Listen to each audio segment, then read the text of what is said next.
For a long time, I never quite understood the NBA draft. Growing up, you've got these stars like Kobe Bryant, LeBron James, and Kevin Durant, who were undeniably superstars, and you could see that in their production. It was eye popping night in, night out. But when it came to the draft, when it came to a prospect status, you could get someone like Zach Edey, who was dominant in college, but had a lot of question marks going into his draft about where he would land when he would be taken. And for a long time, I found myself questioning why that was.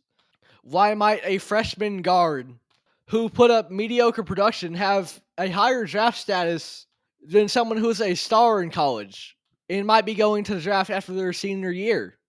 But it's not random at all.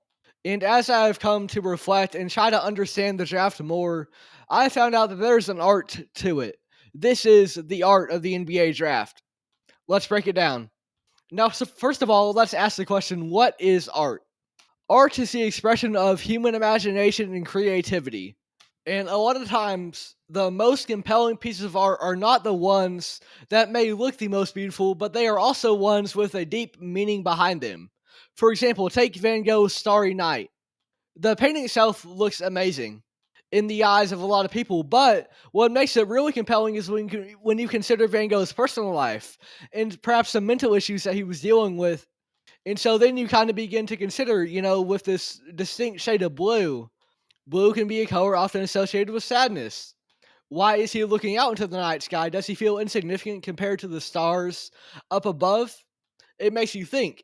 In much in the same way, the NBA draft kind of lives off of human creativity and imagination because these scouts, they are looking at these players and they are saying, who are the players that we can best develop and who are the players that we can imagine in the future being really important for our team? That is the art of the draft.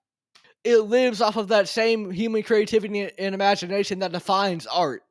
So, in the example of Zach Edey, this is someone who, yes, everyone could acknowledge played incredible in college, but the question marks surrounding him were, how did he project to the NBA? Yes, he's very tall. Yes, he put up great numbers in Purdue, but how is that going to translate to a faster paced association game? And so consequently, his draft stock was not the same as his production because you couldn't be as creative or imaginative about Zach Edey. In terms of creativity, there is this idea of you take a prospect, how can we fit them into our system? Because sometimes you've got to be creative to do that. It's always an adjustment when trying to get a new player into the roster to get them well acquainted to your scheme. Coaches have to be creative and understand how to assimilate a player to their culture and their team. They might have to develop plays that are well suited for this prospect. And that's where the creativity comes in. And then in terms of imagination, you want to project what this player can be in the future, not just what they were in college.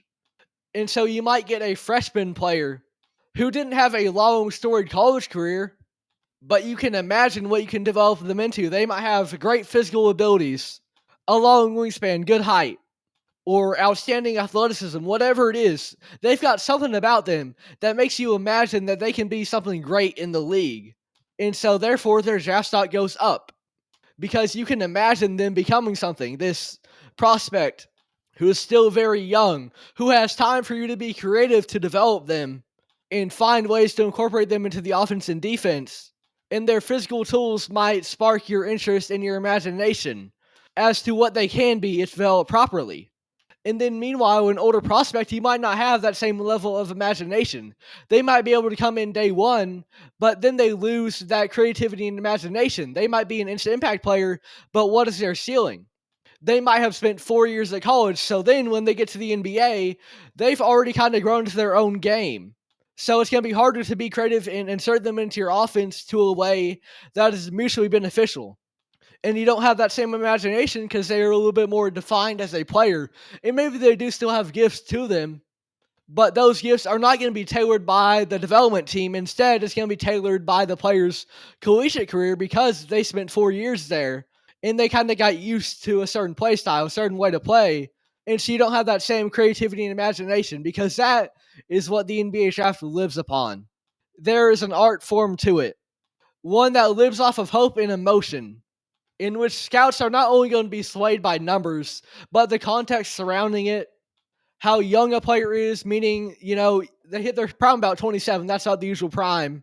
How much time do we have to develop them into their own kind of player that benefits our team before they hit that peak? And overall, the NBA draft, it lives in an art form of human creativity and imagination. And it took me a long while to understand that, and I'm still trying to learn, right?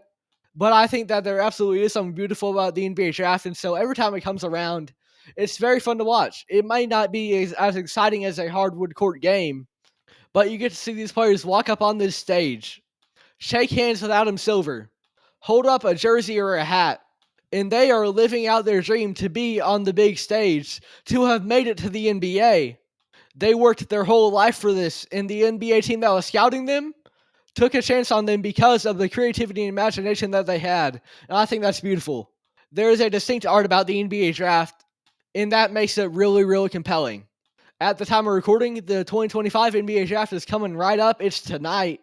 And it'll be interesting to see how the human imagination is expressed in this art form this time around.